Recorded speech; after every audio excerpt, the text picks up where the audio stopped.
Vamos a dejar esto. Daniel, ¿cómo va? Buen día. Buen día. Trabajaste mucho el fin de semana, Muchísimo. Cierre de listas, definiciones de último momento. Pensaba el sábado a las 11:30 de la noche debe estar Daniel ahí atento, porque podía llegar hasta un minuto antes de las 12 una definición importante. 23:59 había que estar atento. Y básicamente esa definición importante pasaba por Cristina, saber si iba a ser candidata o no. Finalmente no lo va a hacer.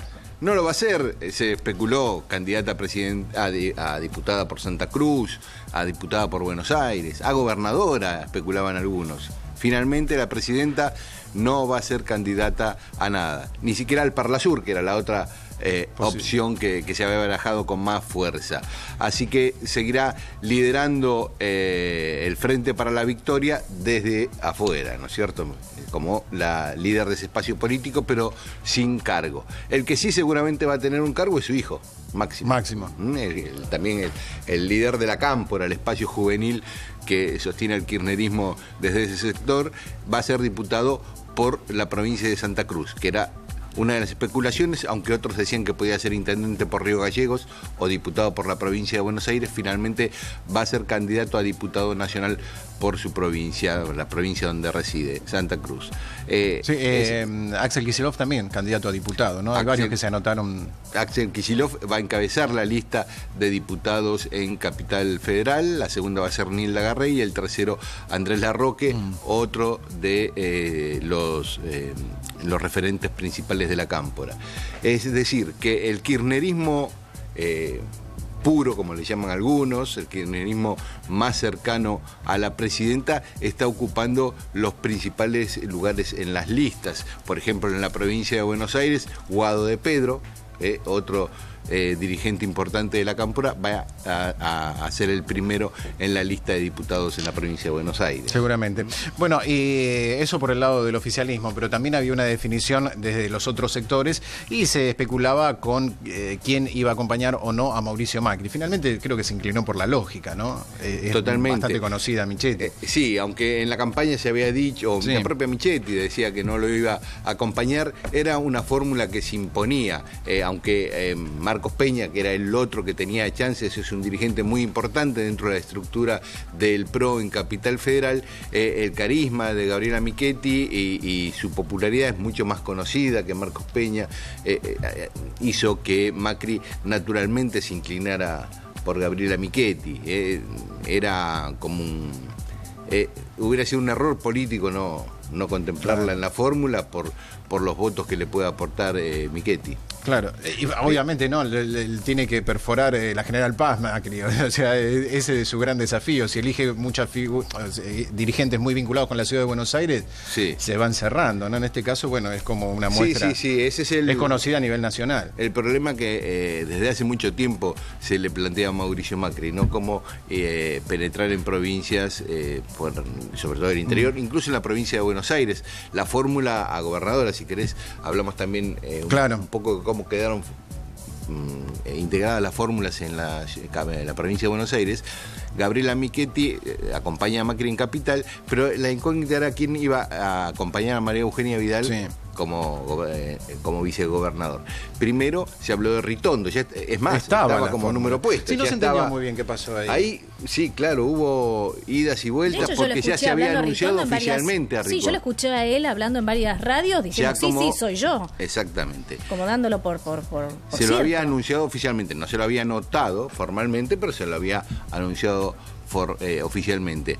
Finalmente dijeron, no, vamos, como Ritondo es dirigente de Capital Federal, vamos a buscar a alguien de la provincia de Buenos Aires, porque si tenemos a la gobernadora, que es de Capital Federal, María Eugenia Vidal, aunque nació en la provincia, es de Capital Federal, Ritondo, que es de Capital Federal, vamos a buscar un bonaerense.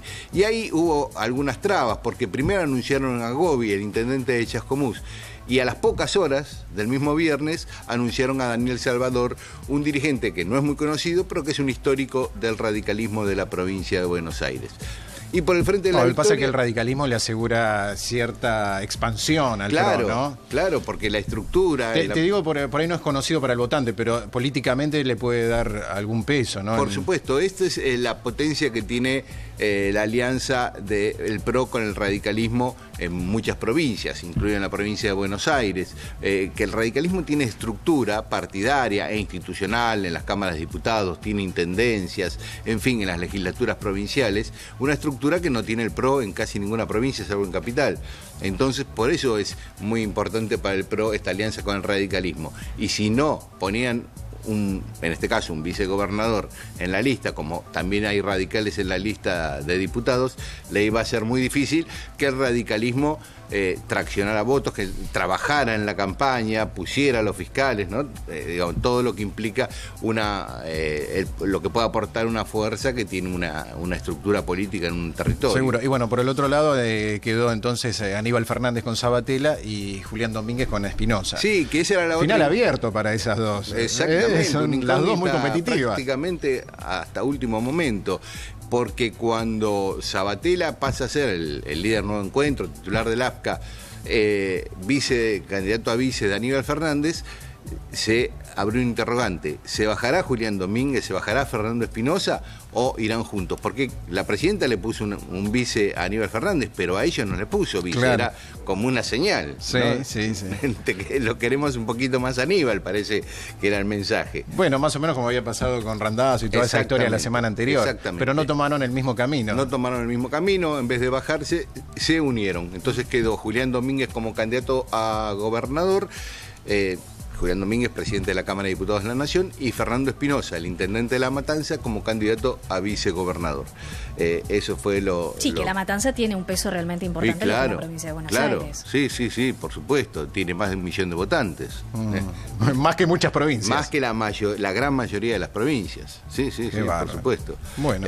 Así que me parece que desde el Frente de la Victoria se potenció todo lo que son candidatos muy cercanos a la presidenta. Scioli también puso algunos candidatos, por ejemplo, Cristina Álvarez Rodríguez, que es su ministra de Gobierno, sobrina nieta de Evita, va de número 2 en la lista, pero todas las cabezas de listas son dirigentes muy cercanos a Cristina. Incluso en el Parlamento del Mercosur, ahí el gobierno puso un montón de exministros a la cabeza. Está Jorge Tayana, ex canciller, Daniel Filmus, ex ministro de Educación, Agustín Rossi, actual ministro de Defensa, son los que encabezan la lista de diputados al Parlamento del Mercosur. Claro. Que son 19, esto no está muy difundido, son 19 cargos nacionales y después cada provincia aporta un diputado más. Por ejemplo, el Frente para la Victoria en Capital Federal, en la provincia de Buenos Aires, lleva al Parla Sur a Gabriel Mariotto, el actual vicegobernador, y Gabriela Cerruti va a ir en Capital. Así que es una novedad, la primera vez que vamos a votar en la Argentina candidatos para el Parlamento del Mercosur. Bueno, muchas gracias, Dani. Vamos a seguir, por supuesto. Favor. Esto recién empieza, ¿no? Son de las primeras definiciones de un año cargado de definiciones políticas. Así es. Bueno, muchas gracias. Por favor.